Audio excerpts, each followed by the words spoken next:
So now it's part 2, which is going to be my favorite, dodge and burn.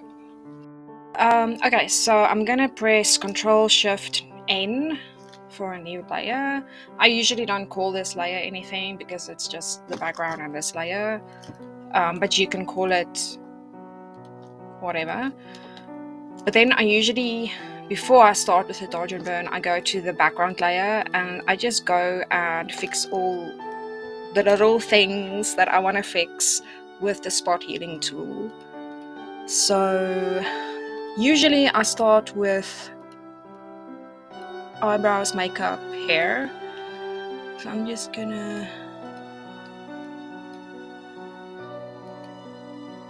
I'm gonna fix that a bit differently. Just want to make the eyebrows look a bit better.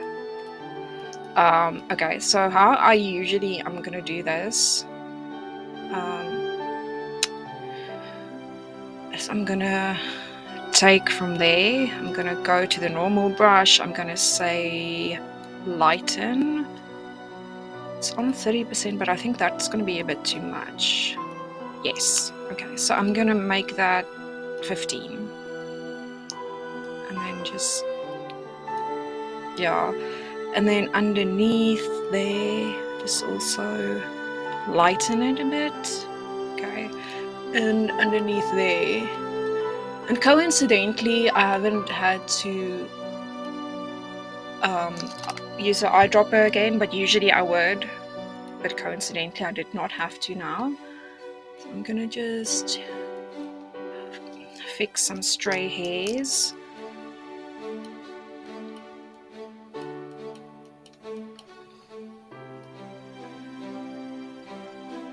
Like this hair over my finger.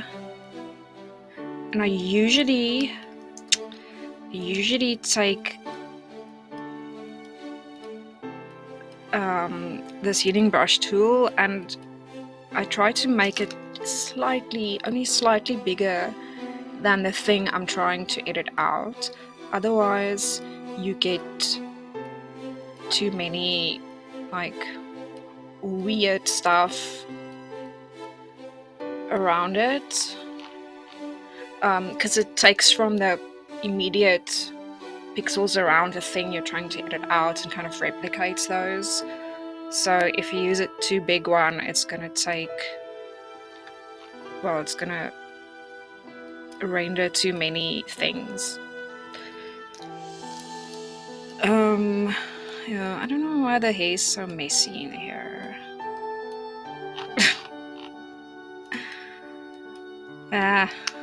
Luckily you can just easily Control Alt Z and just undo. That's probably one of the coolest things in digital photography, is that you can just undo. So what I do here, see there's a lot of hair here, so it's gonna be quite difficult to use the spot healing tool for all of it. So then I go to the healing brush tool. I'm just gonna make it smaller. Okay, and then I take from, say, there, and it's on normal. Remember last I used replace. You don't use replace here. You can, like when it gets closer to the edge, you can use replace, but right now I'm going to use normal and see how that goes. So I'm not going to edit all this hair out because that's going to be pretty much impossible. Then I'm going to take there from background and I'm going to just make it a bit better, just neaten it up a bit. Okay, then I'm gonna go back to the spot healing tool and just try to work away that.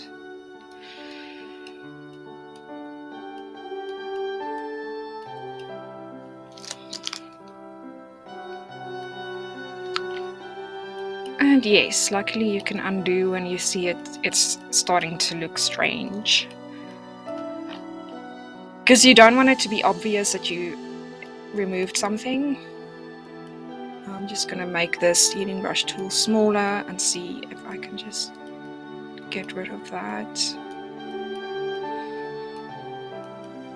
Oh, something I forgot to do in the first part is I forgot to do the color. Because usually what I do is I make sure all the skin is the same color or close to the same color. Of course, not everywhere is going to be the same, and of course you get, you know, cast from clothing and stuff.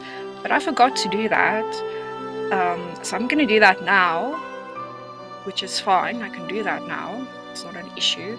So I usually go to the face because you want the body to match the face. So I'm gonna take. Where am I gonna take? I don't want to take like something that's contoured. So okay, I'm gonna take from there. I'm gonna go to the brush tool. I usually go 30% on it and see, and then go from there. So I'm just gonna. That does look like it could be a bit orange, maybe. I don't know. I'll see when I've done everything. So this is just to make sure there's like a more uniform color, and it's especially useful when you've got models whose foundation has oxidized or just didn't match from the start, because a photo just really brings that out and makes it super obvious.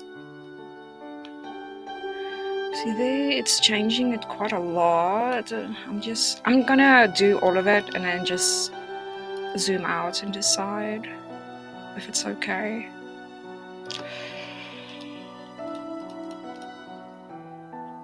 No, I think it's fine. I'll just check where I went over and then just make the brush a bit smaller and just fix that.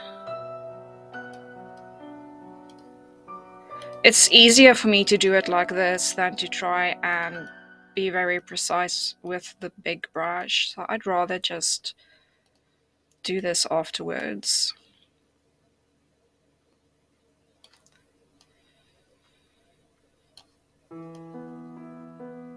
I didn't do too badly.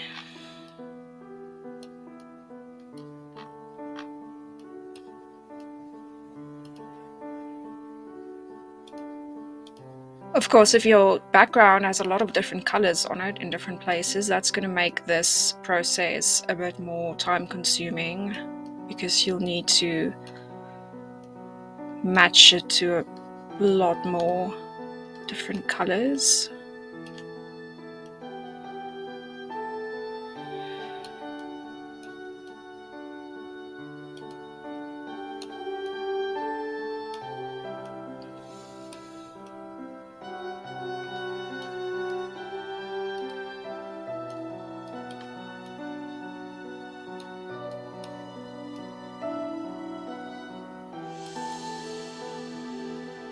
Okay, so yeah, if you do not do that in the frequency separation, you can still do it now. It's not an issue.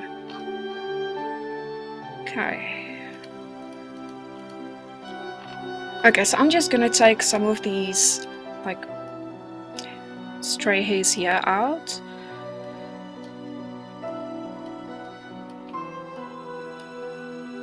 Just with the spot heating tool, it's pretty straightforward, it's pretty easy.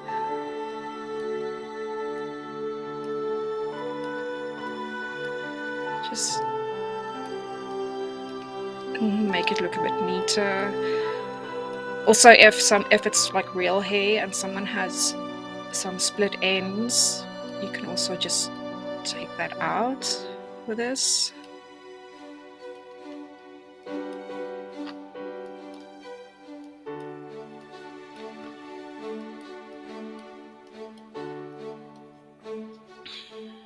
Okay, yeah, and then I said I'm gonna just kind of take out these big folds, whatever, and the price sticker. Okay, that's still got some different colors on it. And this thing keeps making something weird here. Okay, so I'm just gonna take some color and just do that. Because it's got some skin color on it. There, okay.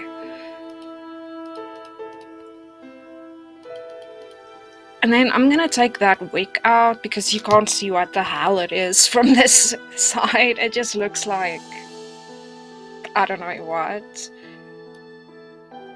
Ta-da! Wait, maybe I can do it a bit better. Yes, that way around looks better. And just that seam. Okay. Yeah, because you can't see it's a wig, so it looks like something that's not supposed to be there. Okay. And then this hair looks okay. Just gonna take that out. I'm gonna take that out. There's like this flap thing on the back with the Harley Quinn diamonds on it. That's what that was. I'm just gonna take out some of these hairs that look kind of like they're white, but got, I guess, a lot of the flash on them. What I can do here is I can take the healing brush tool and just go to there. And then I'm just going to make it bigger as well. And then I can just do that to get rid of some of these like hairs. So that was quite easy. That's what's nice about a background. What am I doing? A background that is one color is that it's just so much easier to edit out stuff like this, because if it's a background that has trees and stuff in the back, it's a lot more difficult because you need to like make it gel with the background. Every little edit, every little thing you take out, you have to make sure that it doesn't disrupt the background at all, because you don't want it to be obvious that you did something. Okay, so save it, and then I'm gonna go to the layer 1. I'm gonna choose black. I usually start with the face with dodge and burn, and I usually go to 3%, linear burn 3%, and then I just need to adjust the brush size for wherever you are busy with. Obviously you'll use a smaller size on the nose than you would use on the cheek.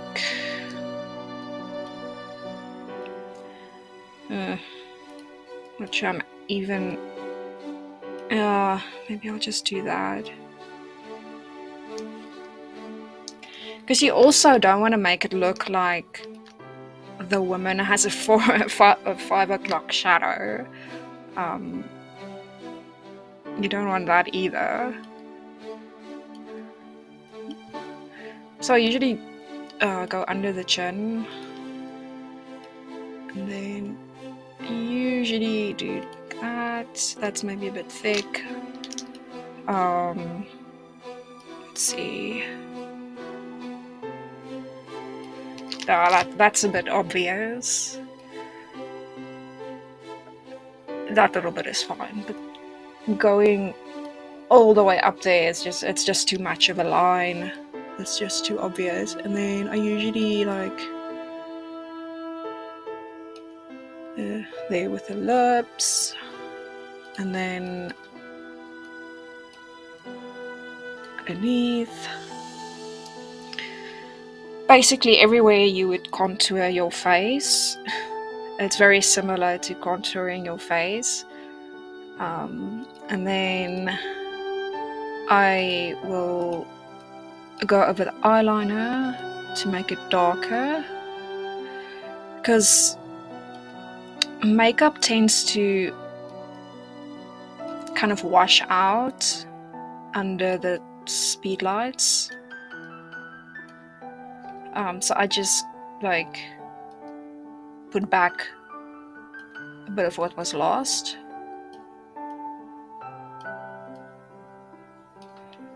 And then I'm just gonna fill in eyebrows a bit.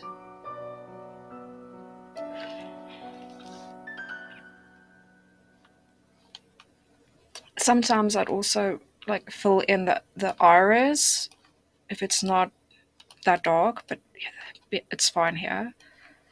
Let me just show you. That's what I did. And then I go to the hands. Sometimes I like outline the nails, you know, because your nail is domed. With the size of the brush, you just need to see what works. Usually a bigger brush would have softer edges, and a smaller brush will have harder edges. I'm using the soft brush, of course. If you use that one, it will just have hard edges, all sizes all around. But the soft round, the bigger it is, the more it kind of diffuses out. So you would use a soft brush. You would use a large brush for that.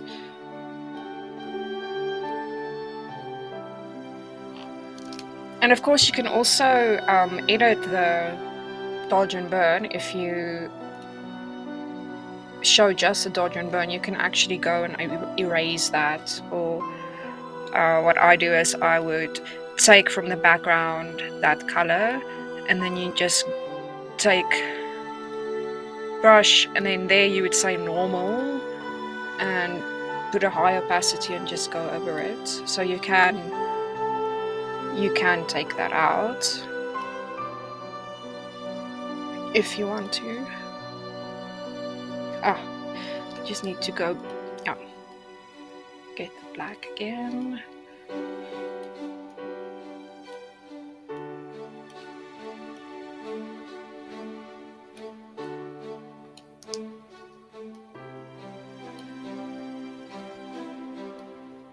I usually just like there on the body.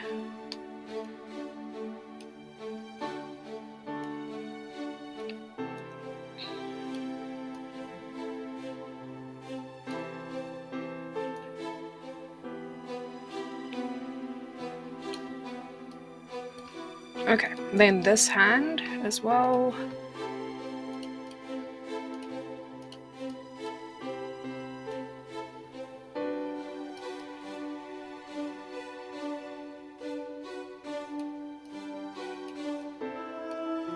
Okay, I think that's all I'm gonna do with the dodge and burn.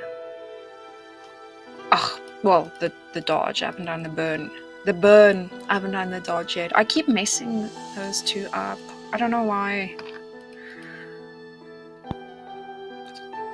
Usually I'd also do it on the hair, but I kind of don't think it's necessary in this case. I might add it later, but right now I'm not gonna do that. So then I take white and I'm gonna go linear dodge. And now it's everywhere you would highlight your face.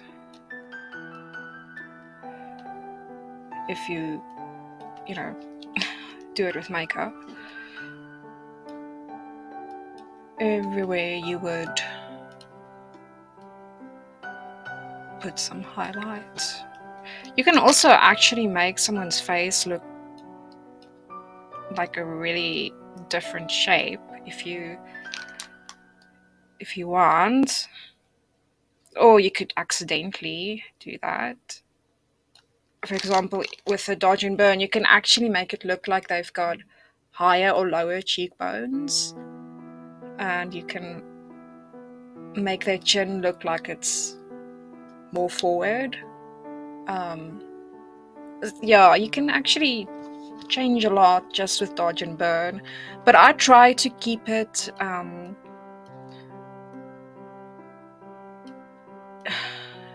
still looking like the person's face. I don't want to change anyone's face shape. I just kind of want to work with what's there and bring out what is already there. I don't like to turn someone into a whole new person. I don't want to do that. Okay, and then I always do the waterline.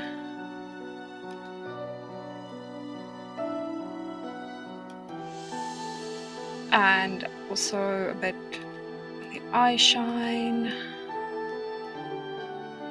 And in the corner. Often you'd also see people put lighter, sparkly makeup there in the corner.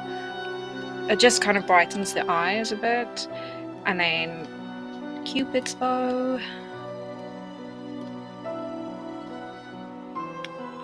I think that's about it on the face. Oh yeah, I also like bringing out the piercings like this. If the person has piercings, then that little shine. I've got some kind of see-through ball on there, I think. That's why it looks a bit weird. I think it's supposed to be... It's supposed to be see-through with glitter in or something, I don't know. But yeah.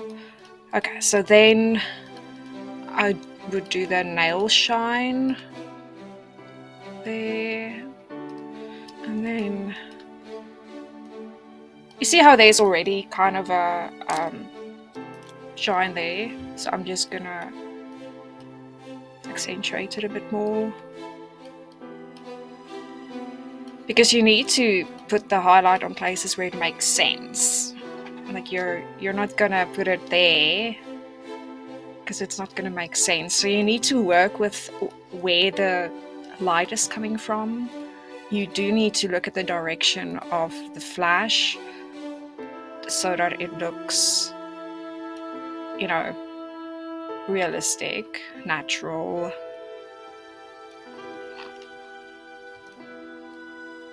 I don't know if I should put highlight there.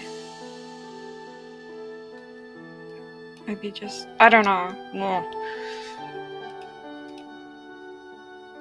I think it's fine. Then I'm gonna put... See, there's also already a highlight. So you're just gonna brighten that a bit.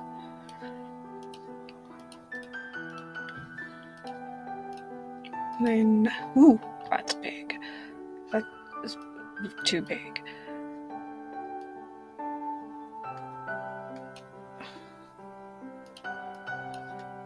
And then there you can see there's also kind of already a highlight there.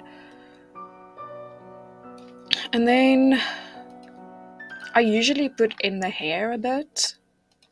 I think this wig is pretty shiny already. Sometimes a wig is too shiny and you would need to, edit it a bit less shiny just to make it look a bit more realistic. But I think this is a fine amount of shine. Then I'm gonna put some Dodge on these pom-poms. because I want them to stand out.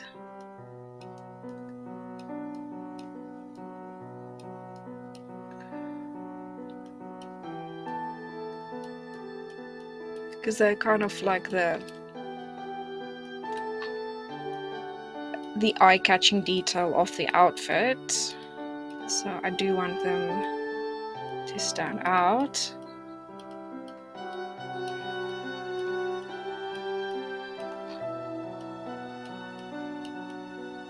You can of course do this to any kind of detail on an outfit. You can do this to embroidery on an outfit. You can do this to sequins on an outfit. You know, within reason, of course. You don't want it to look weird. But you can bring out lace details. I've done it with lace details on an outfit. I'm gonna bring out this ruffle a bit here because the choker I have on has like big ruffles, so I'm kind of want to bring that out. Oh yes, the egg. I want to bring out some of this reflection in the egg.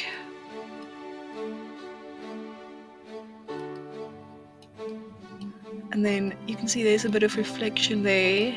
I've got like black cutex with red chunky glitter. And then here, maybe a bit, bring out the skull beads a bit.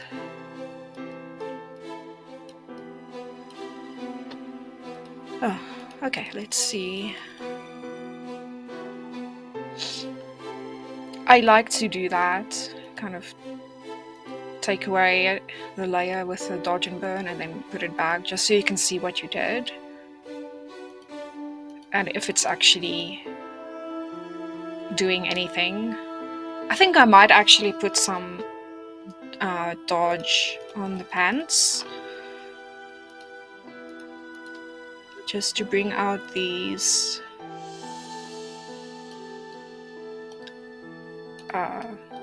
lighter parts, just to make it stand out a bit more, because I feel like they're kind of getting lost in the whole picture. And then I'm also gonna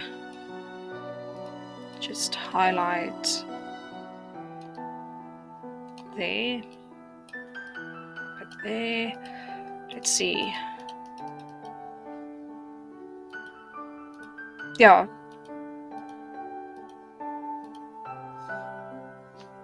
Maybe I'll highlight a bit there, the top of the ears, so you can see there. This is also really nice for if you want to bring something out that's getting lost in the background. So that works for that as well, which is exactly what I'm doing here. And then I just need to zoom out, and I think that worked. Yeah, if you look there. Oh, I keep doing that. Yeah, see, if you just that little bit of shine it gives there just makes it not fade that much into the background. So yeah, I think that's it. If I remember correctly, what I did with the others, I usually do my color grading at this stage as well. What I did with the others is I think I took out yellow. Let's see, how much yellow is there? There's a lot of yellow. That doesn't look right. What did I do? I couldn't have taken out blue because the egg is blue. I think I took out green then.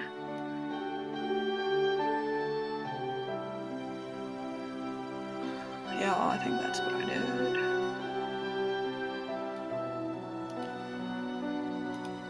Yeah, because see, the egg is blue, so you can't take out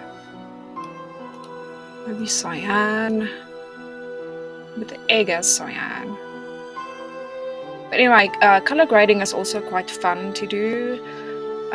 It's a bit tricky. I think you can easily make something look a bit weird. Let's see, reds. No. But it's quite fun to play around with. I often take out a bit yellow because people can often look a bit yellow. Oh, you can also say preview. Yeah, so it's not a big difference, but I'm gonna go with it. But yeah, it could be great, depending on what you want, of course. But then I always, like, if I'm working on a set of photos, I always try to remember, okay, on this photo I took, say, -40 yellow, so then you know, okay, the next one that was taken, in the same set, also just take -40 yellow, and then compare, because it looks best if you have everything from one set kind of the same colors, the same tones, but I find it very difficult to do. I think maybe if you use presets it's easier. I don't know. I don't really understand how presets work, and I actually choose to do all my editing manual because I actually enjoy the process, and because I'm not a professional photographer, it's not like I have, a wedding to do, like 1,000 photos of a wedding to edit or anything like that. No one's really waiting for it. Well, I mean, obviously open days, yeah, the models are waiting for the photos, but like these, no one's waiting for this. I can take my time. It's fine. Um, so yeah, but I do try to keep kind of like the same color palette in the same shoot, which is, depending on the shoot, more difficult or more easy to do, depending on, is it a studio shoot? Because then it's way more easy. If it's outside shoot, location shoot, it's way more difficult, especially if you're moving around in the place. But yeah, it just gives a more rounded off look if you have the same kind of colors. Okay, cool. So thanks for watching, and I hope you enjoyed it. Bye.